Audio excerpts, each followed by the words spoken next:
Assalamualaikum warahmatullahi wabarakatuh.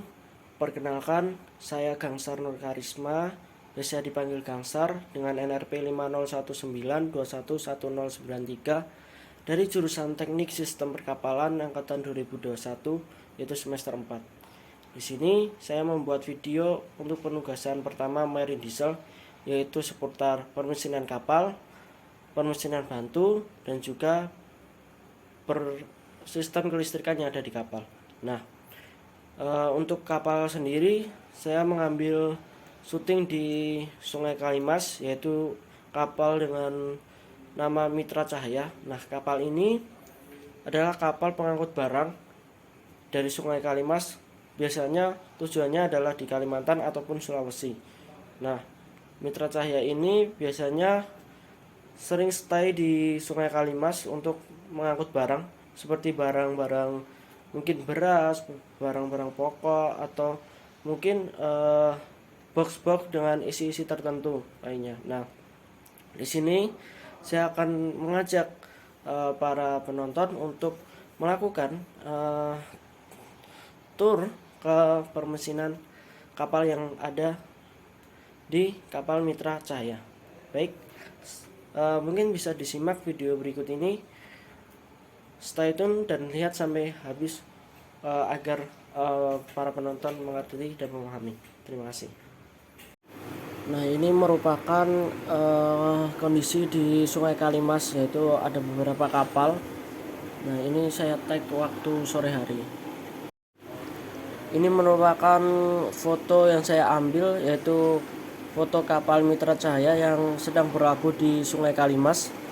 Nah, ini fotonya. Kapal ini berwarna biru, dan ini saya mengambil foto dari samping. Oke, selanjutnya ini adalah kapal dari tampak atas. Ini ada alat pengangkut barangnya, yaitu memindahkan barang dari pinggiran kapal menuju ke kapal. Nah, ini menggunakan alat ini. Selanjutnya ini adalah ruang operator yang tampak dari luar, yaitu berupa gambar seperti ini. Selanjutnya masuk ke permesinan. Ini mesin bantu, generator atau genset. Mesin ini berasal dari Myanmar, dikirim langsung ke Indonesia. Nah, selanjutnya ada mesin induk. Ini 6 silinder. Ada spesifikasinya sudah tertera di mesin ini. Nah, untuk lebih lanjutnya yang ada di mesin pengoperasiannya kita bahas lebih lanjut nanti terkait mesin induk ini. Oke, next. Di sini saya akan menjelaskan tentang mesin. Mesin itu ada 4 stroke dan 2 stroke atau 4 stroke and 2 stroke, atau kalau bahasa bengkelnya 4 tak sama 2 tak. Sebenarnya mesin 4 tak itu apa, 2 tak itu apa? Nah, ini saya akan menjelaskan. Mesin 4 tak atau 4 stroke itu mempunyai 4 langkah pembakaran, sedangkan 2 stroke atau 2 tak itu mempunyai 2 langkah pembakaran. Nah, mesin-mesin 4 tak biasanya 4 stroke itu dimana mesin itu digunakan lebih ke kendaraan-kendaraan untuk mengejar RPM, sedangkan yang 2 stroke itu mesinnya adalah menghasilkan lebih besar torsinya. Nah, ada keunggulan dan kerugian di masing-masing stroke. Kalau 4 stroke itu lebih hemat bahan bakar, dan untuk perjalanan jauh di RPM yang tinggi itu lebih sempurna pembakarannya. Sedangkan untuk mesin yang 2 stroke itu mempunyai torsi yang besar. Karena torsi yang besar itu maka dibutuhkan bahan bakar yang besar juga. Makanya mesin-mesin yang 2 stroke itu biasanya lebih boros bahan bakar. Nah, untuk di kapal ini yang saya survei di permesinan ini menggunakan mesin yang 4 stroke. Nah, di mana mesin ini 6 silinder segaris atau inline. Kalau di pelajaran Mardis itu kan ada inline sama V. Nah, ada keuntungan sama kelebihan sama kerugian masing-masing. Kalau inline ini mungkin lebih kalau saya bilang lebih fleksibel, lebih efisien daripada yang V. Sedangkan V itu lebih lebih hemat space, jadi tidak perlu space yang terlalu besar untuk mesin 6 silinder dengan V. Nah, sedangkan yang saya survei kapal ini adalah kapal dengan 6 silinder yaitu segaris atau inline. Nah, sebenarnya 6 silinder ini hampir mirip dengan mesin-mesin yang 4 silinder, cuma ada tambahan 2 piston. Keunggulannya dari mesin 6 silinder ini, mesin 6 silinder ini lebih dapat meredam getaran primer dari mesin. Nah, jika mesin 4 tak itu kan 4 stroke, 4 stroke itu kan memiliki 720 putaran untuk sekali pembakaran. Nah, sehingga kalau 6 silinder 720 putaran itu dibagi 6, maka akan terjadi pembakaran setiap 120 derajat. Sehingga mesin 6 silinder ini lebih mampu untuk meredam getaran sekunder. Sehingga sangat cocok nih digunakan di kapal, apalagi dipaksa untuk berputar di RPM yang tinggi, sehingga bisa dirancang untuk kapasitas yang besar. Karena kalau di kapal nanti di mata kuliah tahanan dan propulsi kapal itu untuk menggunakan propulsi kapal itu kan diperlukan RPM yang tinggi, maka mesin-mesin yang 6 silinder ini lebih cocok digunakan daripada mesin-mesin yang 4 silinder, karena mesin 6 silinder ini lebih dapat meredam getaran dan juga dapat dipaksa untuk berputar pada RPM yang tinggi, sehingga sangat efisien sekali untuk menggerakkan propeller, sehingga kapal dapat beroperasi dengan efisien. Nah, namun kekurangan dari mesin 6 silinder sendiri lebih memakan space ya, karena dimensinya yang panjang dan juga ukuran mesinnya yang besar. Nah, mungkin itu penjelasan dari mesin utama. Nah, untuk selanjutnya saya akan menjelaskan tentang spesifikasi yang ada di mesin terkait merek mesin dan lain sebagainya. Oke, lanjut terkait silinder. Kenapa saya menyebutkan 6 silinder di mesin induk itu? Apa sih silinder itu? Nah, di sini saya akan menjelaskan sedikit mengenai silinder. Silinder itu mengatur keluar masuknya aliran udara dan bahan bakar, juga gas sisa pembakaran yang mengatur celah masuk dan celah keluar, yaitu klep atau valve.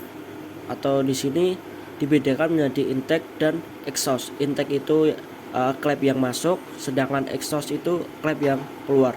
Nah, di sini intake sama exhaust itu beda ukuran. Nah, katup masuk atau intake itu lebih besar daripada katup buang atau exhaust. Kenapa? Karena katup intake itu digunakan untuk masuknya udara ke ruang bakar disebabkan oleh tekanan yang rendah di ruang bakar, sehingga diperlukan permukaan masuk seluas mungkin agar campuran udara dan bahan bakar mudah terhisap. Nah, sedangkan katup keluar atau exhaust itu tidak terlalu besar karena proses pembuangan atau sisa pembakaran didorong oleh tekanan yang tinggi dari dalam ruang bakar sendiri. Oke, lanjut spesifikasi di mesin. Mesin ini merupakan mesin dengan jenis Niigata seri 6M2GAGTE. Mesin ini dari Jepang karena penulisan spesifikasinya pun pakai bahasa Jepang, jadi sudah pasti ini mesin pengeluaran dari Jepang. Untuk spesifikasi yang lain, mesin ini memiliki panjang 6 meter plus gearbox dengan tinggi 2 meter dan juga berat 3.200 kg. Ini tertera beratnya di spesifikasi yang ada di gambar. Kemudian mesin ini bahan bakarnya solar, mesin dengan jenis putaran rendah. Kemudian mesin ini juga sudah dilengkapi dengan turbo, memiliki tenaga 85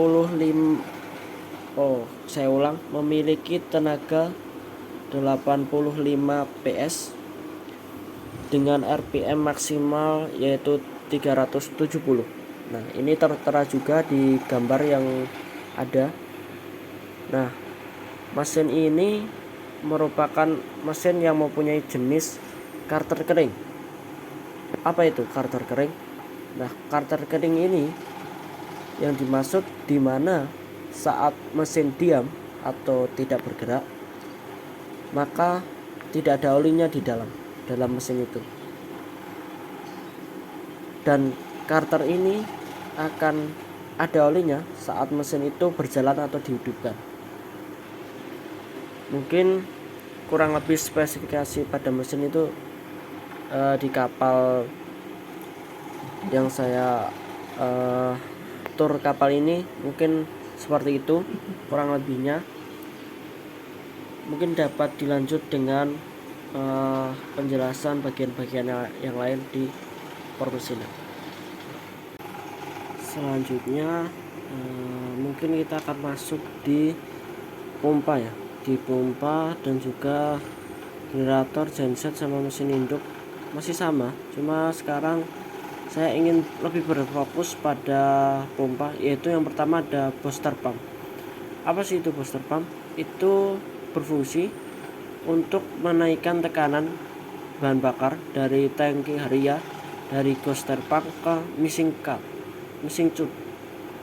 Nah, ada FO yaitu circulating pump yang berfungsi untuk memompa bahan bakar dari missing tube ke mesin. Nah, ketika mesin mati, minyak akan kembali ke missing tube karena ya tidak ada sesuatu yang bekerja untuk memompa oli tersebut, karena ketika mesin mati ya udah mati gitu, tidak ada minyak yang naik gitu. Sedangkan nantinya ketika mesin mati kembali lagi ke missing tube. Nah, sesuai namanya itu pompa sirkulasi. Kemudian ada LO pump. Ini tujuannya, fungsinya adalah untuk memompa minyak ke mesin agar mesin dapat beroperasi.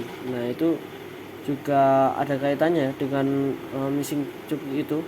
Kalau mesin mati kembali lagi minyaknya ke missing tube. Nah, kemudian selanjutnya ada fresh water pump, yaitu untuk pendingin mesin. Juga ada seawater pump, fungsinya sama untuk pendingin mesin juga di mesin kapal ya.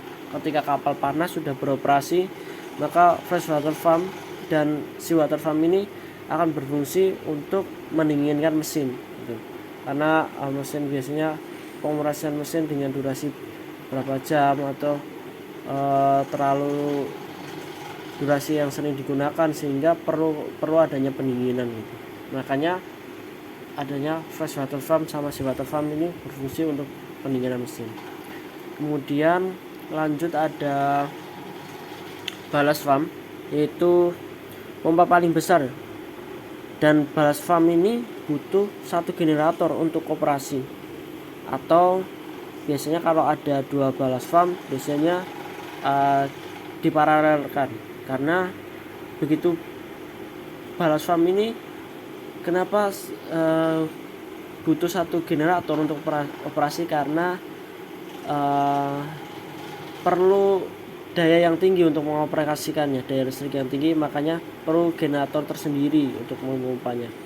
Itu pompa hidrolik kan, ballast pump itu. Nah, kemudian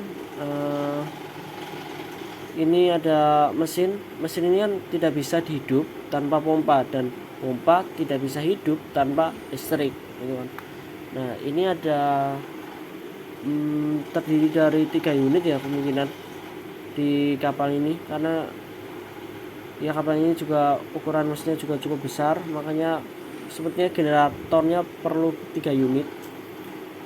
Ini digerakkan mesin diesel, normalnya operasinya 1 unit generatornya ini. Kalau keadaan tertentu ya mungkin operasi balas atau manuver itu baru digunakan 2 generator, biasanya diparalelkan atau istilahnya kalau engineer bilang disinkronkan. Nah, biasanya untuk menghindari kelebihan kelebihan beban atau blackout itu perlu diparalelkan supaya tidak terjadi listrik, tegangan listrik yang tinggi sehingga menyebabkan blackout atau mati lampu. Nah, untuk menghindari itu maka perlu yang namanya diparalelkan. Biasanya juga buat selain operasi balas juga ada manuver juga. Nah, biasanya di generator ini ketika kita lagi maintenance ya, perbaikan, maka dapat ditukar fungsinya. Jadi kalau ada 2 generator, bisa yang satu mati, yang bisa hidup, yang satunya hidup gitu. Untuk pengoperasiannya, karena ya kembali lagi tergantung kitanya buat pemanfaatannya. Kalau semisal yang satu kita perlu dua generator untuk operasi, makanya perlu diparalelkan. Tapi kalau selama satu, kita ketika satunya mungkin kurang optimal atau ada kerusakan, maka fungsinya bisa dialokasikan ke generator yang lain, karena bisa ditukar, yang satu hidup yang satu mati buat maintenance di dalam kapal sendiri untuk lebih beroperasi lebih efisien di generator tersebut. Ini saya akan menjelaskan terkait speedometer yang tertera di mesin ini. Jadi ini ada di mesin diesel, mesin utama tadi. Saya akan menjelaskan mungkin dari atas kiri ke kanan, bawah kiri ke kanan, dan juga paling kanan sendiri nantinya. Nah, buat yang kiri atas itu ada fuel oil, yaitu buat kita bisa mengukur tekanan fuel oil yang ada di engine tersebut, yang ada di kapal. Kemudian sebelahnya ada main bearing loop oil, itu juga sama kurang lebihnya untuk mengukur tekanan loop oil. Kemudian ada charging air, itu untuk mengetahui tekanan udara yang ada di kapal. Itu digunakan ada speedonya, yaitu charging air. Kemudian yang bawah, yang kiri itu ada charging loop oil, sama ya fungsinya kayak loop oil yang di atas. Kemudian di sebelahnya ada flash water, yaitu untuk mengukur di pompa tadi, yaitu flash water untuk pendingin mesin. Jadi kita bisa mengatur tekanannya di sini, ditunjukkan di speedo ini flash water. Kemudian sebelahnya ada sea water, itu juga sama untuk mengatur atau melihat ukuran tekanan yang berfungsi, karena sea water tadi sama flash water kan fungsinya untuk pendingin mesin. Jadi bisa diatur atau bisa dilihat dari tekanannya lewat speedometer ini. Nah, untuk selanjutnya sebelah kanan ini terkait tentang RPM mesin ini. Tadi kan spesifikasi yang sudah saya jelaskan di awal ada 370. Nah, tapi kenapa sih RPM nya kok sampai 500? Ini buat menunjukkan bahwa semisal nanti RPM nya tinggi, itu kita tidak bisa melebihi batas maksimum, karena nantinya akan ada kalau mesin dipaksa dengan RPM tinggi kan nantinya malah bikin mesin rusak, atau malah ada hal yang tidak diinginkan terjadi. Makanya di speedometer RPM ini mungkin bisa diketahui nih RPM kapalnya ini beroperasi pada berapa. Nah, jangan sampai melebihi batas maksimum yang ada di spesifikasi yang sudah ditunjukkan di mesin tadi, yaitu 370. Mungkin bisa maksimal 350 atau sebagainya. Mungkin itu penjelasan terkait RPM dan pengatur tekanan-tekanan yang lain. Selanjutnya kita akan masuk pada sistem kelistrikan kapal, electrical system. Nah, di kapal ini biasanya sumber tenaganya itu dari generator atau auxiliary engine. Tipenya itu ada AC yang bolak-balik dan DC yang searah. Nah, biasanya pada kapal ini listrik dari generator kan biasanya listrik AC, tapi biasanya inputnya itu DC. Maka untuk mengubah dari DC ke AC atau AC ke DC itu menggunakan rectifier. Kemudian lanjut, di kapal ada main switchboard atau switchgear yang berisikan macam-macam peralatan, ya dari relay proteksi, current transformer, voltmeter, ampermeter, dan lain sebagainya. Ada generator utama, kemudian ada emergency generator, baterai, dan lain sebagainya. Nah, di kapal yang saya survei itu ada beberapa bagian-bagian generator yang akan saya jelaskan, yaitu generator sebagai permesinan bantu di kapal yang berfungsi untuk menyuplai kebutuhan energi listrik semua peralatan yang ada di atas kapal, termasuk peralatan navigasi, lampu, dan lain sebagainya, bahkan di engine juga. Nah, yang pertama itu kita akan mulai dengan switchboard di kapal. Nah, ini biasanya switchboard ini digunakan untuk distribusi daya. Dari main switchboard digunakan untuk mengatur, melindungi, melakukan kerja switch antara generator kapal. Nah, ini biasanya terdapat satu buah MSB. Tapi untuk kapal yang besar biasanya khususnya itu ada 2 atau lebih MSB. Nah, kita lanjut ke MSB, main switchboard, yaitu peralatan listrik yang dirancang dan dibuat atau dirakit untuk memantau, mengendalikan, memutuskan, dan mendistribusikan tenaga listrik yang disuplai oleh generator. Nah, ini biasanya ada beberapa perangkat, ada trip tegangan rendah, relay arus lebih, reserve power relay, dan lain sebagainya. Kemudian selain itu ada trafo atau transformator, itu peralatan listrik yang akan mentransformasikan tenaga tegangan dan alur listrik untuk penggunaan pengoperasian peralatan listrik lainnya. Nah, trafo ini biasanya digunakan untuk menaikkan atau menurunkan tegangan bolak-balik. Ada 3 pokok komponen utama, yaitu komponen primer sebagai input, komponen kumparan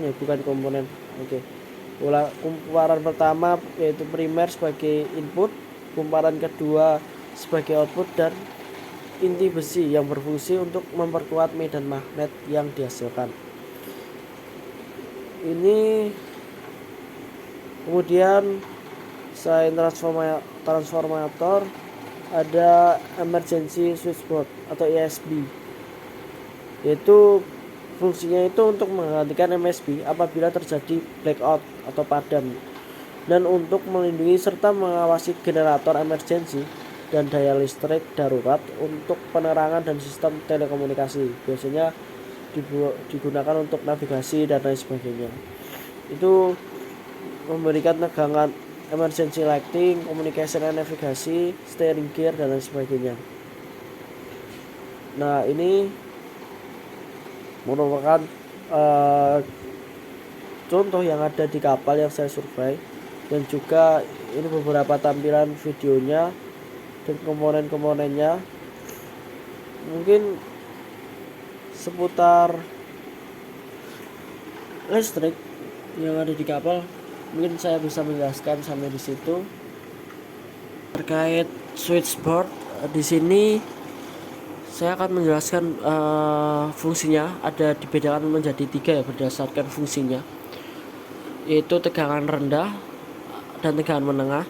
Kemudian yang kedua, yang pertama switchboard rangkaian daya, itu tegangan rendah dan tegangan menengah. Yang kedua, switchboard rangkaian kontrol, itu fungsinya untuk mengoperasikan dan mengontrol rangkaian daya pada gardu induk atau GI.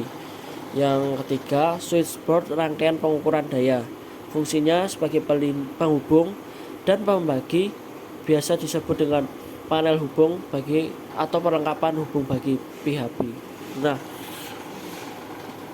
Ini ada beberapa konstruksi dan pemasangan switchboard, meliputi yang pertama itu ada box panel, kemudian ada bus bar, kemudian ada peralatan hubung atau switchgear yang terdiri dari circuit breaker, switch pemutus beban atau LBS, kemudian ada switch atau disconnecting switch, kemudian ada pemutus lebur. Yang keempat ada trafo lebur atau instrumen transformer, ada trafo tegangan dan juga ada trafo arus. Kemudian yang kelima ada relay proteksi yang terdiri dari OCR, UV and UV relay dan sebagainya. Kemudian ada peralatan pengukuran daya ya kayak ampermeter, voltmeter dan lain sebagainya. Nah, ini ada beberapa nama-nama panel beserta fungsi dan kegunaan yang tertera di gambar, kayak motor start panel buat starting atau running, generator kontrol panel juga sama untuk pemrosesan generator yang meliputi starting, running, stopping. Kemudian ada dan lain sebagainya. Kemudian lanjut ada nih cara pengoperasian. Kemarin saya sempat nanya pada kru kapal yang bekerja di mesin cara pengoperasian atau cara kerja main switchboard sendiri yang tertera di gambar ini yang akan saya jelaskan. Itu untuk pertama itu untuk memulai menggunakan main switchboard harus ada daya listrik. Nah, daya listrik itu dari mana? Daya listrik itu berasal dari genset, permesinan bantu ya, auxiliary engine. Kemudian daya listrik dari genset setelah melalui peralatan proteksi dialirkan melalui kabel transmisi menuju bus bar yang merupakan terminal switchboard. Susunan switchboard di kapal bertujuan untuk menyediakan panel yang mengontrol setiap generator dan beberapa panel tambahan lainnya untuk mengatur circuit breaker dan saklar pembagian daya. Itu cara pengoperasian cara kerja main switchboard. Kadang-kadang di kapal itu juga ada beberapa gangguan dan juga kemarin menjelaskan kapal yang saya survei itu kru kapalnya menjelaskan kadang-kadang ada gangguan dan kita sebagai seorang engineer ya di kapal, sebagai kru kapal yang bekerja di mesin harus tahu nih cara mengatasinya. Ya seperti misalnya ini ada tekanan udara kurang. Biasanya cara mengatasinya adalah dengan meriksa kembali nih tabung atau botol udara, isi sesuai tekanannya dengan kapasitas kompresor udara. Nah itu kan bisa dilihat dari speedometer yang udah saya jelaskan di video awal tadi. Itu ada tekanan udara itu bisa diperiksa dari situ. Maka kalau tekanan udaranya kurang ya nanti kita tambahin, tapi juga berpacu lagi pada speedometer yang tertera yang menandakan bahwa ini itu untuk pengaturan tekanan udara. Nah kemudian ada kebocoran sistem perpipaan. Biasanya cara mengatasinya ya periksa kembali dan perbaiki kebocoran tersebut. Kemudian ada tenaga yang dihasilkan berkurang. Nah biasanya ini ada kebocoran atau udara yang kurang. Nah ini juga sama, ini cara mengatasinya ya ditambah sesuai tekanannya. Kemudian keakuratan daya atau outputnya kurang. Nah ini biasanya diperiksa lagi di motor penggeraknya, sesuai dayanya disesuaikan. Kemudian beri minyak hidrolik atau diganti minyak hidroliknya. Kemudian biasanya ada handle atau tuas patah. Ya sama lah. Kalau ya rusak atau patah itu segera diganti atau perbaiki lah. Kemudian kadang juga ada delivery valve yang rusak, itu ya wajib diganti dan disesuaikan. Nah mungkin itu beberapa penjelasan tentang sedikit kelistrikan di kapal dan juga ada problem-problem yang terjadi ya di kapal, dan kita sebagai engineer di kapal harus tanggap nih untuk segera mengatasi itu. Mungkin